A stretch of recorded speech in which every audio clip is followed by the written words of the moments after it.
GAIMIN Gladiators, 20 seconds left. I'm sure as they've been mind flayed by all of the yelling in the background. So let's see what they've got.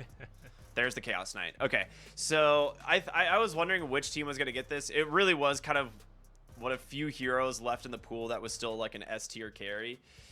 Snapfire a little bit ahead at the moment, which shouldn't be too surprising thanks to Scatterblast just being such a good last hitting tool. And then just, oh, Quinn just barely off the mark there with the shield crash. And now needs to be a little bit careful as there's a TP coming in. Spirit Breaker with the charge, the minus armor stacking up, and he's got an Ion Shell. Oh no! The first blood going to Katomi, and Quinn punished for his overextension. Yeah, I think he might have gotten pretty lucky with that. Quinn, mid lane, in trouble. Mortimer Kisses are out. The level 6 of the Snapfire already paying off as now Katomi looking at help chase Celery behind the tower. It's just a double kill for no one. They'll web through the whole jungle. She can make quick rotations into mid, but hold on. Quinn in trouble. Rolling Thunder going to come through. He's going to be able to close the gap here onto no one, but they're just going to maybe settle for Fishman. The Rolling Thunder doing a lot of work, but he pops the Illusioner trying to get out. Katomi with the charge. He gets a barrier. It's going to be enough with the slow as well. They don't finish off the Sven. They don't get anybody. It's just the Jakiro that dies.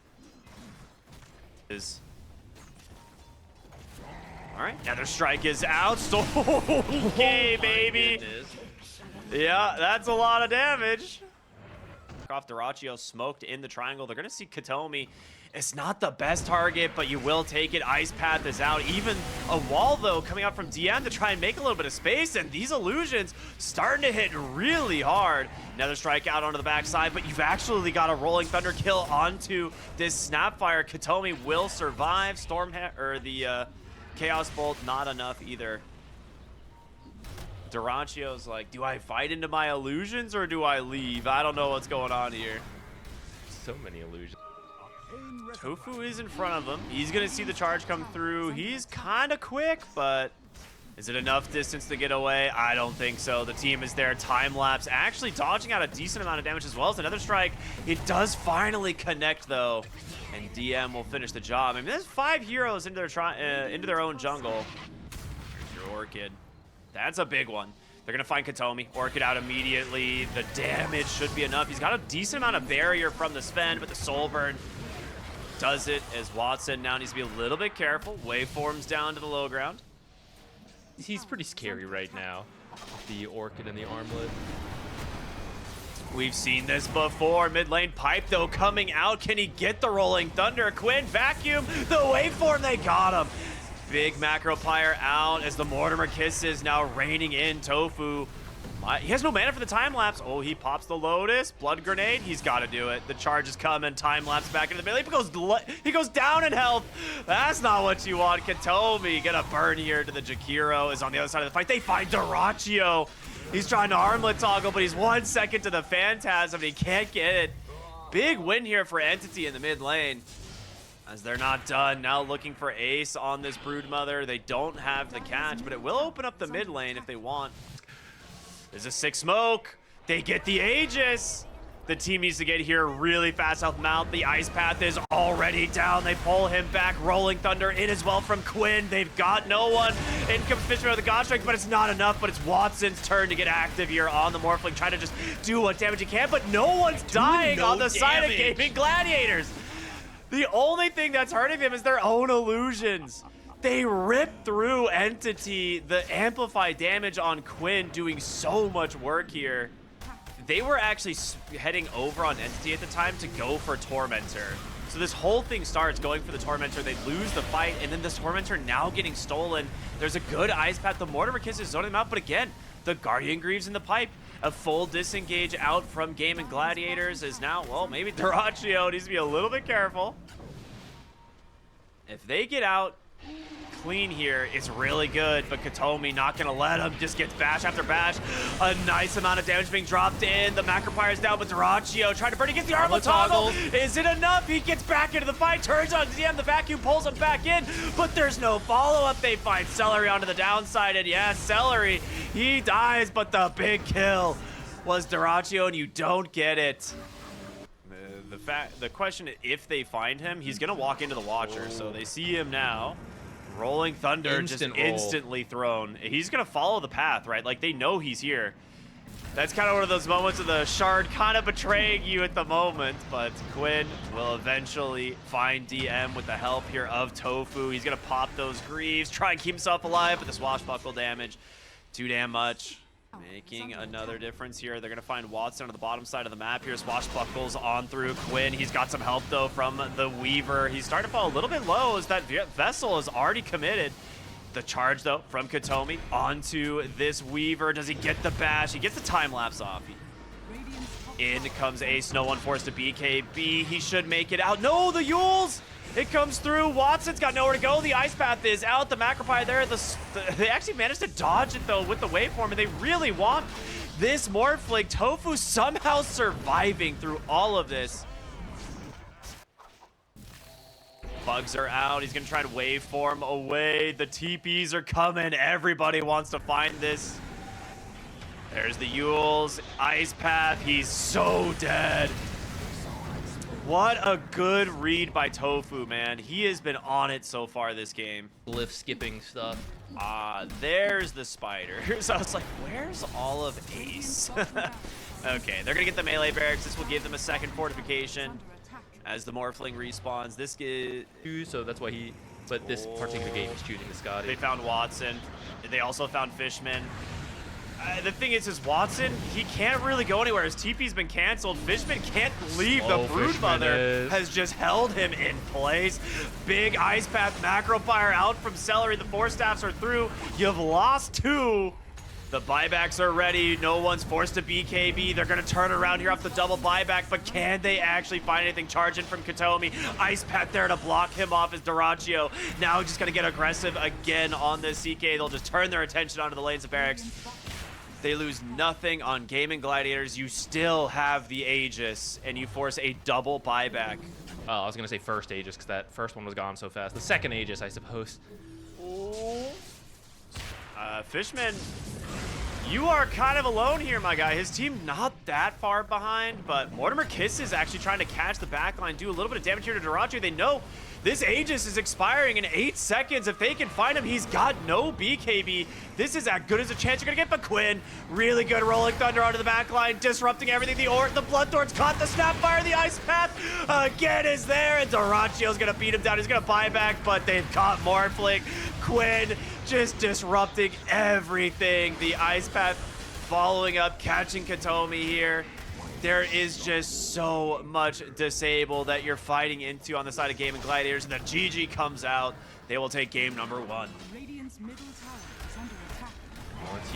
Once you get caught out there, they were going for that Chaos Knight again, but with the armlet toggling, plus just being such a tanky hero, they end up chasing farther than they'd like. That roll was really good. Just interrupted the entire fight. Still in. It's gonna get to this.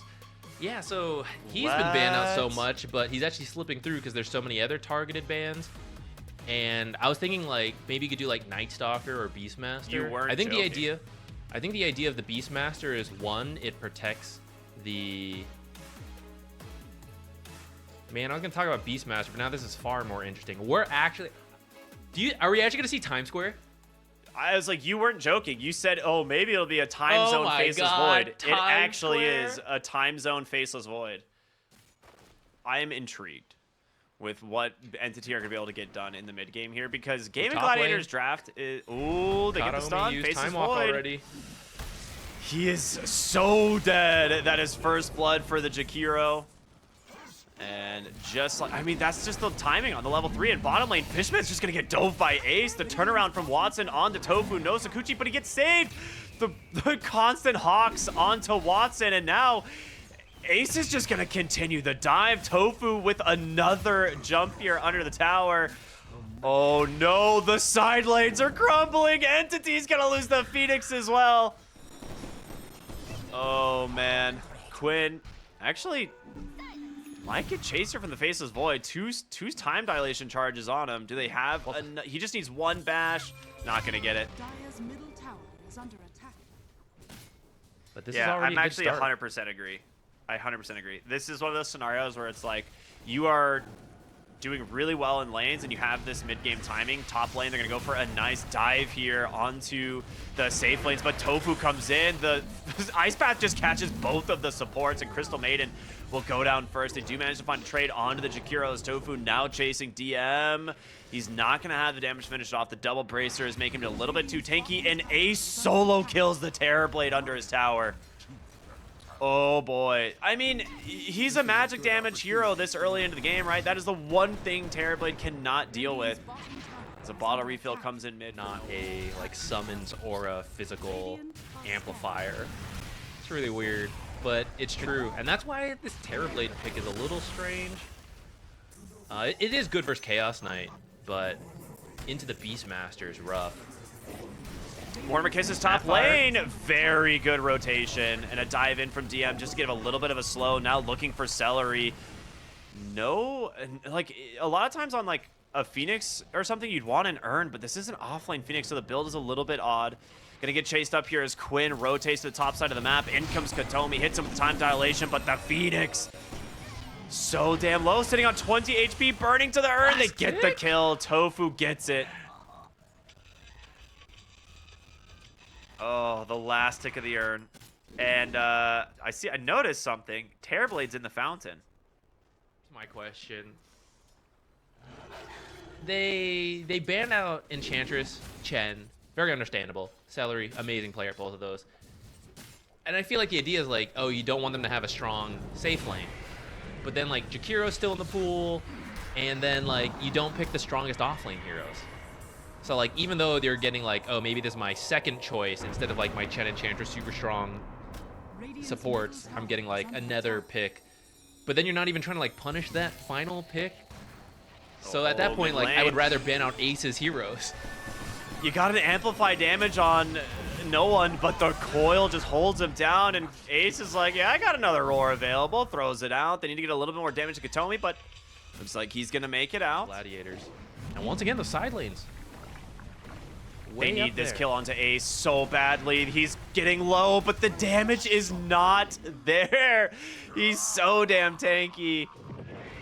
Oh man, this hurts so much. As behind the tower, Watson does get found by Tofu, and they do bring the numbers, but Duraccio is here as well. He actually needs to be a little bit careful. As the dive in from the feet. Dude, they actually just are so afraid. An ice pack. Dude, Celery just solos Watson. No way. Quinn comes in with the coil, catches DM. No egg available for 20. They are crumbling on Entity.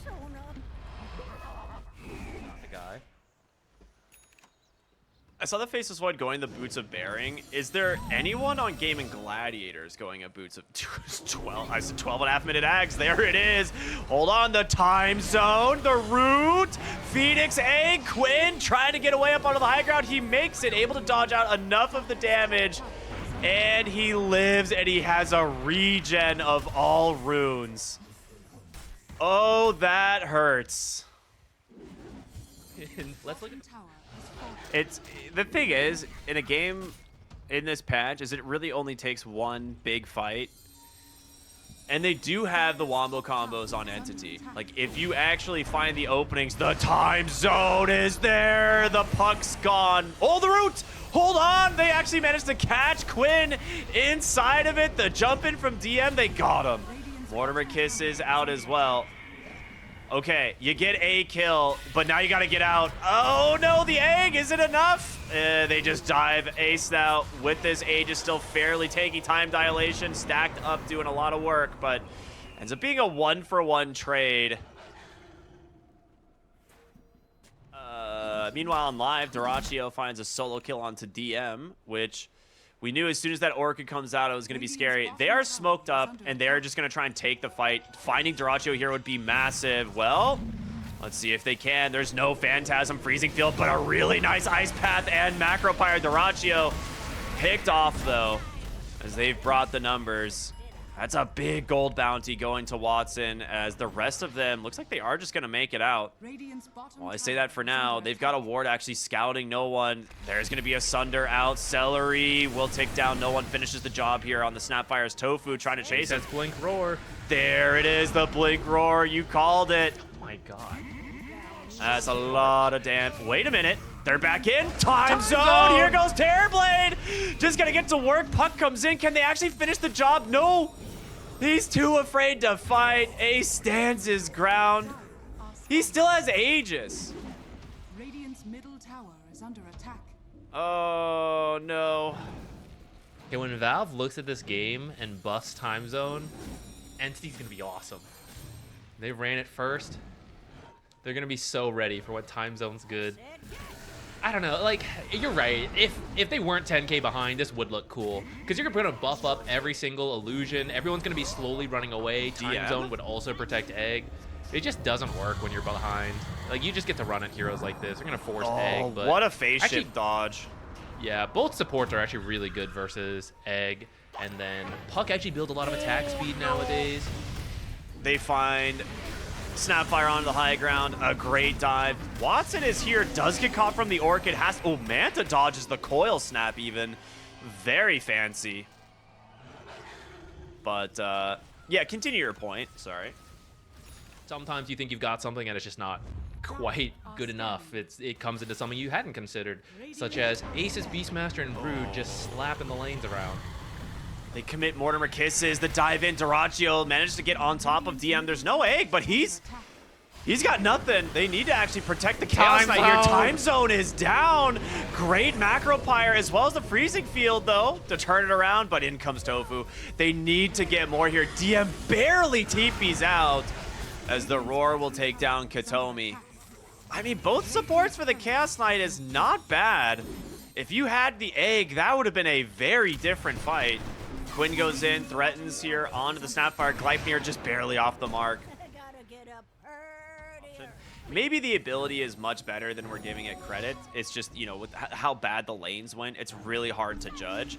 Bottom lane, DM's gonna get found by Quinn and Tofu. He really can't afford to pop the egg, so they'll just give the life there. That is a Parasma Puck at 23 minutes. Roar top lane again from Ace. This guy is beyond godlike now, 10-0. But here they're like, oh, we don't have vision. GAIMIN Glad is just, they're going to be all behind Duraccio. He wouldn't blink in if he didn't have his team with him. It's like, oh, no, actually, he was just there alone. You should have just gone. That was one of your chances.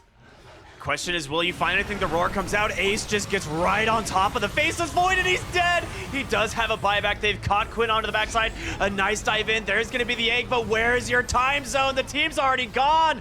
GAIMIN Gladiators have backed out. They need to kill Ace, but he's got a cheese ready, and there is time zone, but where's the follow-up? You need more damage. Gleipnir's out. Can you get Ace? They do. Celery in trouble as well. The burn is there. No one with the BKB protecting him, but they've got on top of Watson. He needs to sunder something and fast. Who's it gonna be? They're just chasing him into the trees. I don't know what happened. He didn't get a good sunder. The vessel was there. They just turn it around. And GAIMIN Gladiators likely to end this one. I think he's sundered. He's getting the most out of this Aegis. He might be able to bait something. He's got 20 seconds of Aegis left, so now's the time to Quinn just doesn't care. Forces the jump onto the backside. They're going to go in on top of the Crystal Maiden. The turnaround, though, can they get this? Weaver with the time lapse. They get the Aegis. Ace looking for his opportunity to enter the fight. They have... Ooh, he just baits the BKB. Oh, man, and Quinn gets a 3-hero silence onto the backside. They've got to do something. The time walk into the silence. No! The egg is down. Can they kill it? They can. Freezing Field is there, but a Macro Fire right on top of it all. The GG is out, and GAIMIN Gladiators grab the 2-0. A very convincing performance from GAIMIN Gladiators. Game 1 was, much closer. But this game 2, man, they had it down. Game 1 was a warm-up, I guess. Yeah. Came in ready to play here. And I feel like they just got so many of the heroes they wanted. At the same time, like, I don't remember all of them off the top of my head, but if I went back and looked at the bans, it's kind of like, yeah, you did ban out a lot of GAIMIN Gladiator heroes, right? They do just have... They don't have, like, the widest hero...